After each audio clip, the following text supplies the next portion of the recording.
See this right here? That's a Federal Reserve note. What the government tells us is money. Yeah, but that's another topic for another day. I really don't feel like talking about the Federal Reserve again yet another time.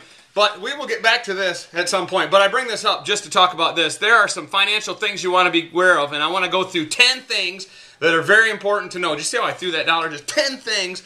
Anyway, 10 things that are probably the most dangerous moments in someone's financial life. And as we continue this series on talking about getting out of debt and getting off credit addiction and making sure we get free and clear and truly financially independent, I thought it might be helpful to go through these 10 things. The first one, now by the way, here's the deal. Whenever you get near any of these 10 things, stop, think about it, disengage your emotional part, and engage your logical part and stop and think about it, because all of these are thin ice. The first one is taxes. Make sure you get a good tax advisor. Never break the law. Never skate the edge. Any of those things. But make sure you understand the tax laws so that you don't waste a bunch of money that you're not even required to pay. It's a very complicated tax code. Make sure you get a professional. Number 2, home ownership. We've always been taught that homes are great to own. Hey, maybe that's true, maybe not. Right now, renting looks like a really good idea as you wait out the bottom of the housing market. But home ownership will be one of the most expensive things you'll ever do. Not only upkeep and all those kind of things, but property taxes and insurance.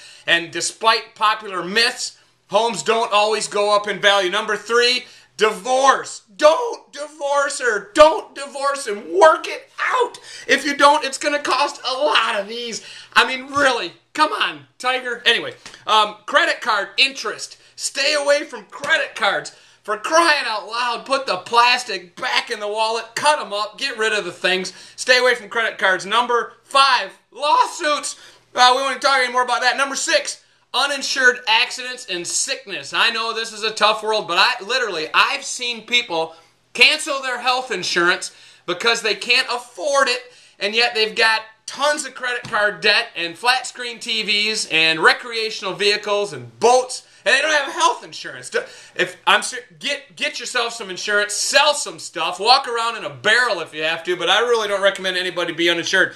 The next one is status living, having to keep up with the Joneses. And if you haven't noticed in this economy, the Joneses are probably broke too, so stop with the status. Stop buying things you don't need with money you don't have to impress people you don't even like. The next one is college education. I use the word education kind of lightly, depending on what college and where you go. It's ridiculously expensive, partly because of all the scholarships given out to some people, and partly because of the ease with which kids can now get government loans. It tends to drive the whole market prices up. So be very careful that you get what you pay for. Be very careful before you plunk down all that hard-earned money on a college just for reputation.